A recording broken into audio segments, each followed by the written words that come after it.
My name's Ethen Bentz and I ranch in Ventura, Oregon. What is your experience working on ranches, feedlots, and doing day work or hiring day workers?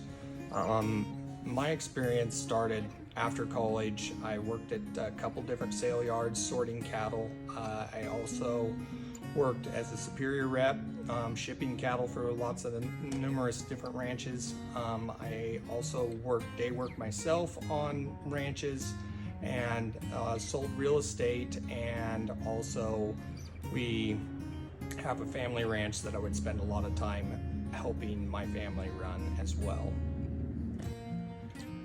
My first job working on a ranch would be our home family ranch. I was raised on a ranch since we were born, and so my dad and my uncles were all together. We split the ranches up, and then Dad added different ranches to our home place, and I grew up on the ranch, and that's where we started.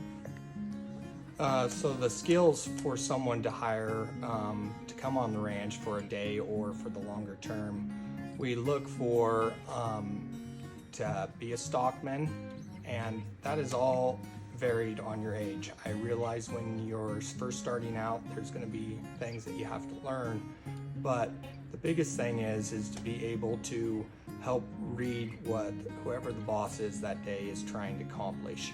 So if you're going around a set of cows and someone is trotting, I expect the person that's there, whoever's hired, to keep pace with whoever the leader is that day.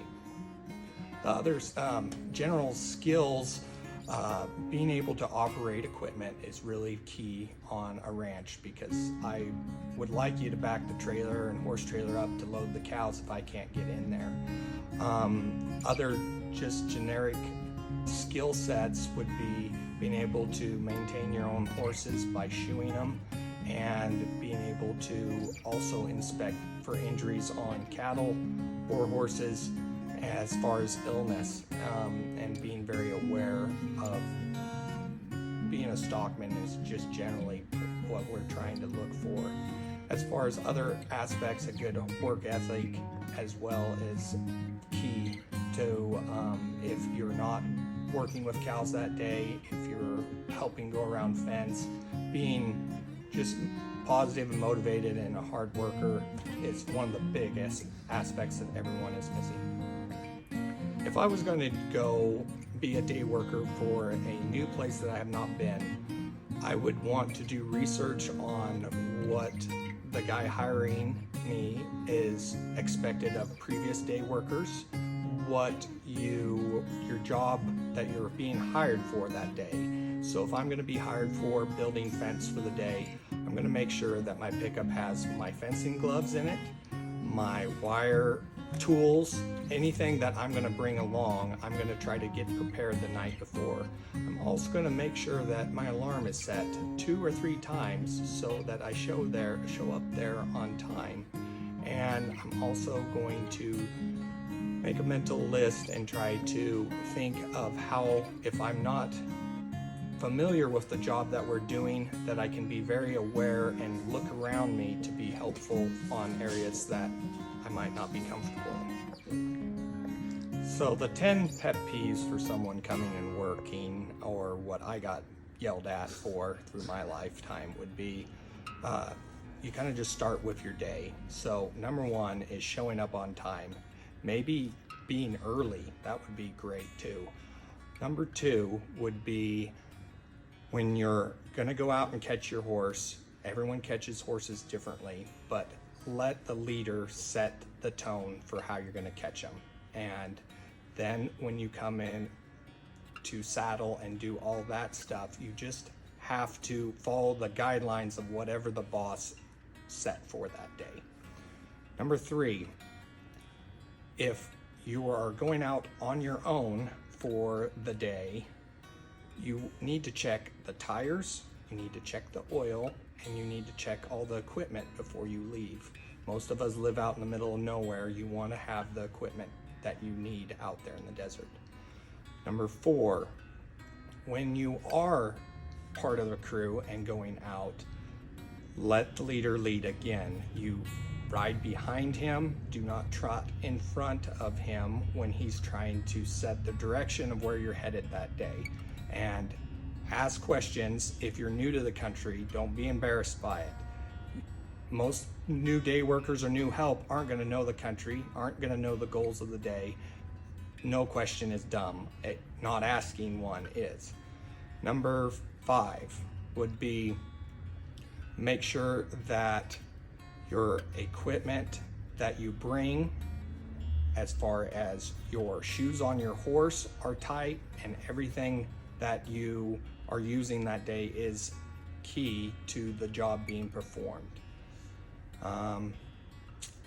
Number 6, there's lots of cowboy rule etiquette, and most of you already know this, but some of the things that you should always do is, if you're moving a set of cows, and if someone isn't getting their job done, the boss either has to enforce that person and get him to doing it, not you running in front of them doing their job for them. So you're all part of a team, and if someone is a weak link, the leader needs to bring that weak link up and not have everybody running around leaving their spot in the herd to cover for someone else. I won't dive into the cowboy etiquette as much. We're going to go into some of the other rules that would be handy on a ranch. When you're operating equipment, safety is key. I can do lots of things with someone if they're alive. If you walk under a loader of a tractor while it's still up, or leave the PTO running, or all these rules that your boss should set, but you should also be brought up in a way that you know that if you follow the directions of equipment that are probably posted on the wall of the tractor, I'm going to be pretty excited on that. As far as also when you're driving through the field, maybe put your loader down so you don't tear down the power line with your loader, or little things that seem very funny and minuscule, but has only happened about 20 times to us already. Number 8 would be, let's see here, let's see. When you're walking through a ranch, and this is more key from not day workers to employees, it is good to, if you're not doing something at that moment and the boss is not there, to look around and maybe pick up trash, maybe clean the tack room, maybe do something that you haven't been told to do. That will impress your bosses so immensely that pretty soon you will be the boss. And just doing the little things of breaking ice, doing the stuff that, it sounds redundant, but each and every day it has to be done. And as a boss, you don't want to be having to tell people to do those chores every day. And number 9 would be no alcohol while you're working, unless that is the culture of the whole place. But it has been a culture of ranching that you drink through the day. And as far as any of these ranches that are family owned or a corporation, don't sneak it, don't keep it around. It has negative effects, nothing positive. Do whatever you want to on your off time, but when you are hired for a job, they didn't hire you to drink beer while you were performing the job. Number 10 would be honesty. I do not care. I make constant mistakes each and every day. And yeah, it's embarrassing, and some of them are more than others. But if you're honest and you just are straightforward and just tell whoever's in charge what happened and that you messed up, you will be respected and your integrity will be with you the rest of your life. It is not worth fibbing over one little key, whether you checked the water that day or you got around to that gate. It seems to always bite you later on, and it also is wrong on that. So honesty is one of the most key rules of ours. Some of the most important things that I've taken away from the mentors in my life, some of them are passed away already, and some of them are still active. But you will be as good as you want to be in whatever industry that you want to be. Your work ethic and being humble and being able to go to someone that maybe has some more knowledge. Let's use horsemanship. It is really easy to get into your own cocoon and your own insecurities and not go out into the world and learn something from someone else.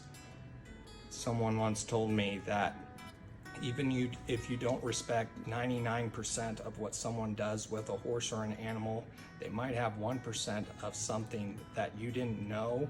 And if you let your arrogance or your pride get in the way, you won't be learning, and you should be learning till the day you retire or pass away. History. Someone that is inexperienced and starting off in the equine or ranch industry, there's a high demand for you. And if you have a hard work ethic, you're above 90%. Now, the other 10% have knowledge and experience. And if you're lacking those two, the only way with experience is doing it a lot, and the only thing with knowledge is go and find it. With today's technology, there's knowledge on all your phones, and you can also call someone that has more knowledge. And so, back to the pride deal, when you have a mentor, whether it's a professor or a horse trainer down the road, make those connections and don't be afraid to call and ask questions to someone that is willing to take your call, because that will further you faster than anything.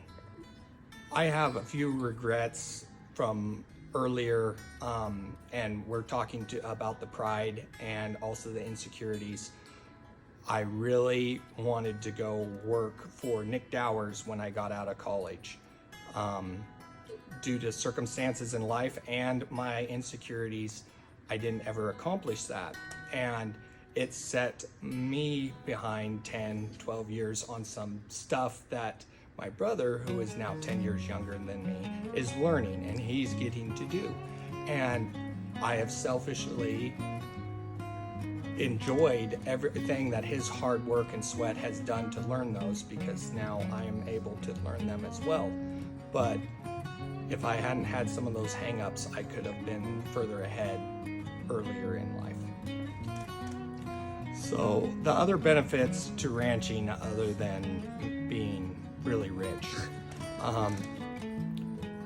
there, in my opinion, isn't any place better to raise a family and to teach your skills, or people that work with you those skills, than a ranch.